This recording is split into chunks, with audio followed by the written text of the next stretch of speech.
Hey guys, Ayu Megami here, and welcome back to a new episode of Pokemon Myths and Legends.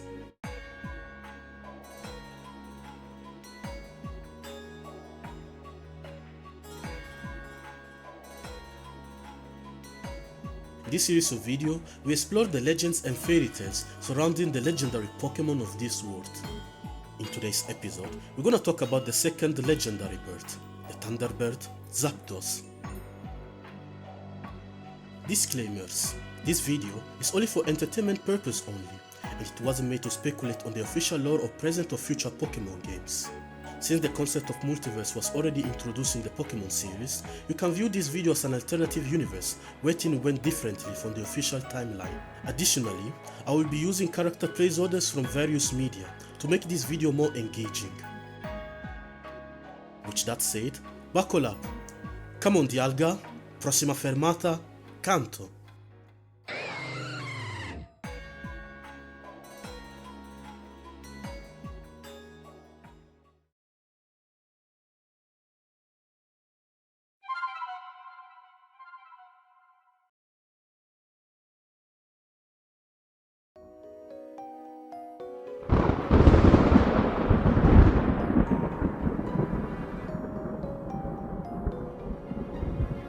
Zapdos was a legendary Pokemon, venerated in Kanto as a deity of the sky, lightnings, thunders, storm, rain and typhoons.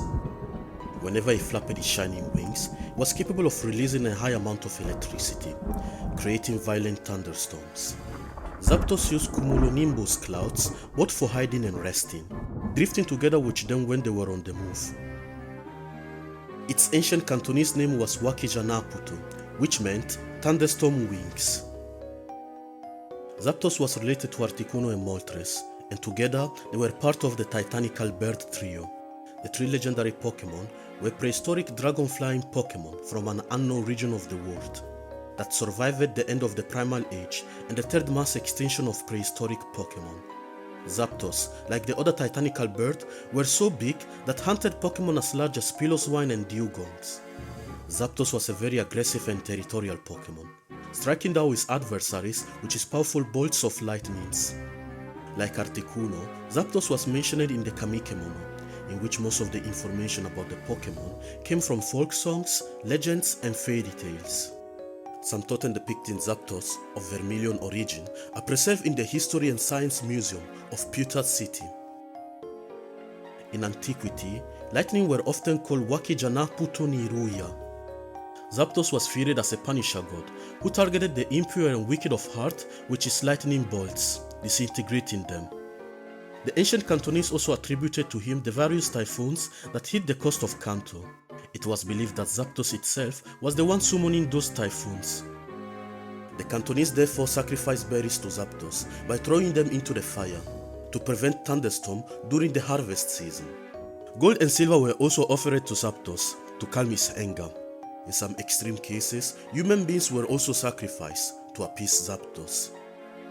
It was popular belief that thunderstorm, which back then were called Wakijanaputo stones, protected from bad luck and from lightning strikes.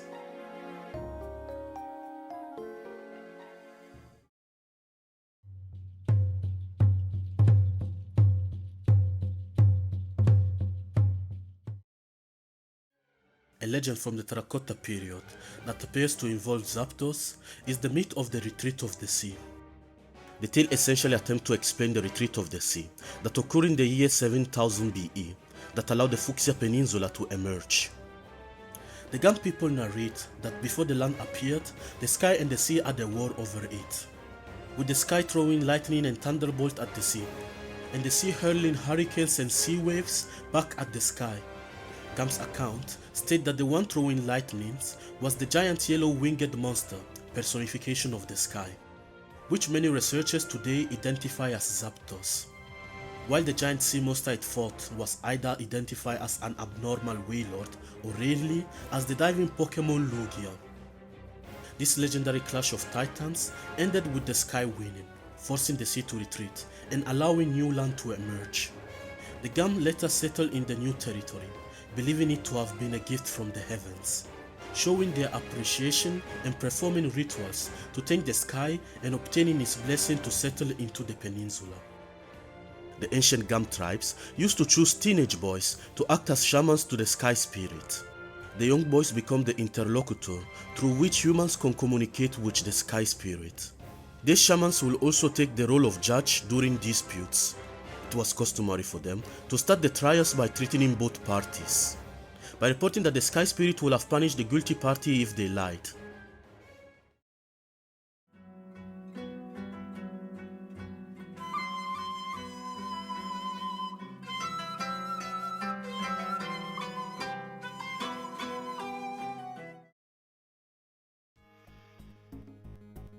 In 695, multiple thunderstorms caused by Zapdos destroyed many cultivated fields and harvests in Kanto, causing the thunder famine.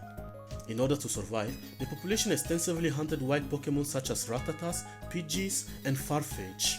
The hunting for the Farfetch was so fierce that it drastically reduced their population in Kanto. To this day, the Farfetch population in Kanto has not recovered. In the year 732, the legendary birds awoke furiously from their slumber. The awakening led to a series of disasters that were unleashed upon the Kanto region. Zapdos was the cause of lightning storms and typhoons. Many expeditions were carried out with the intent of defeating Zapdos and the other two members of the trio, in vain. After having given vent to their forces, the legendary Pokemon themselves will put an end to the catastrophe 3 years later by retreating into a long hibernation.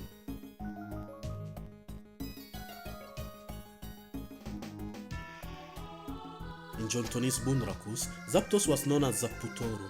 He was depicted as a scowling giant man with a blonde beard, with lightning constantly shooting out of his eyes.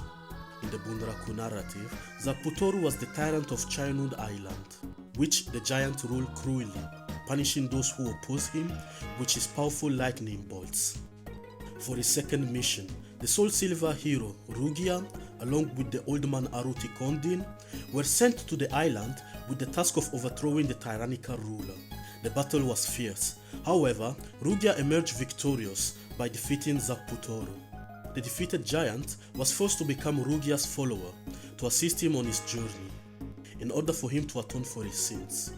In the Bunraku of Ekrutek's traditionist tent, the heart gold hero Fenikoho ended the battle by killing the tyrannical Zaputoru.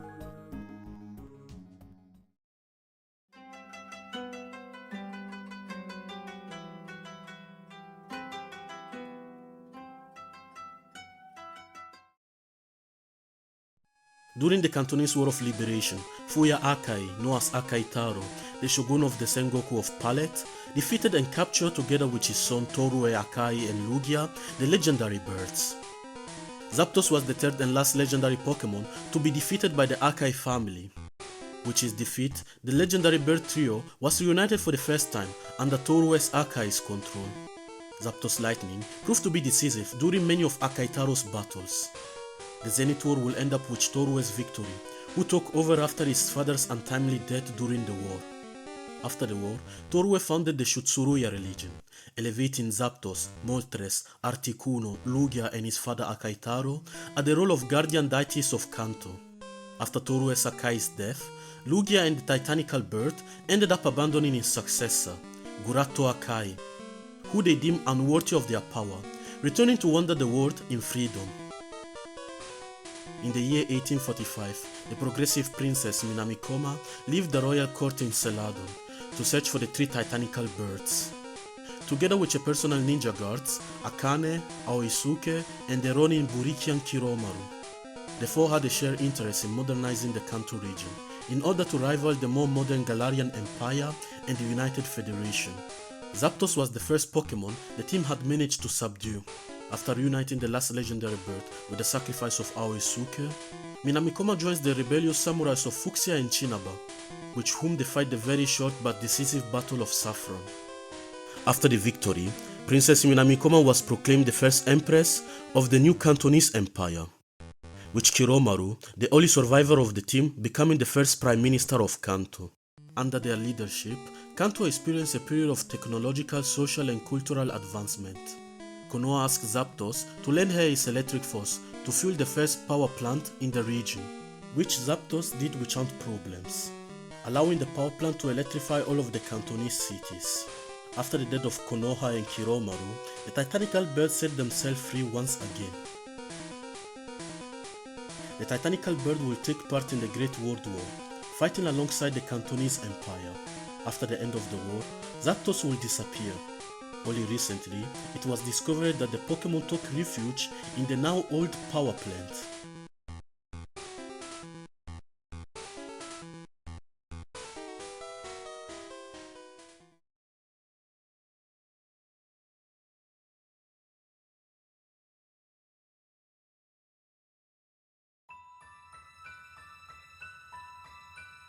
The individual cult of Zapdos, like Articunos, wasn't widespread.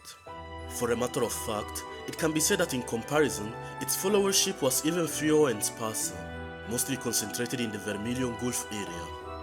More widespread was the cult that worshipped him as a part of a triad, together with Moltres and Articuno. The cult of Zapdos had as his main followers fishermen and farmers.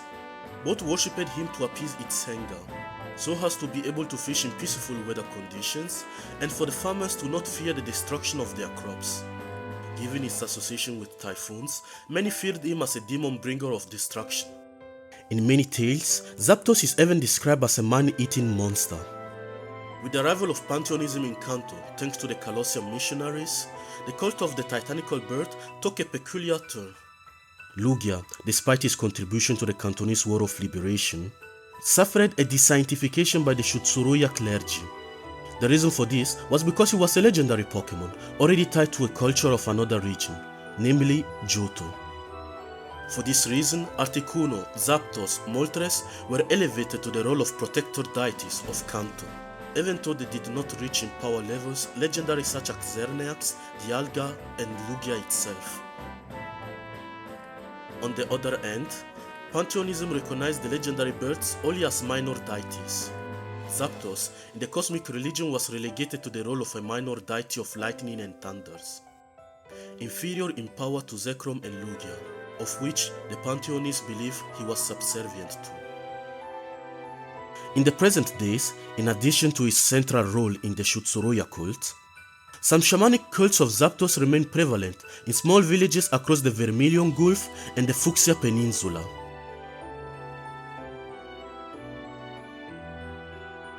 Once again, thanks for sticking around. What do you guys think about the myths surrounding Zapdos? Let me know down in the comments. If you enjoyed the video, make sure to subscribe to my channel. Also, make sure to check some of the other content that I made. And please, let's get this channel to 250 subscribers by the end of this month. With that said, until we meet again, farewell.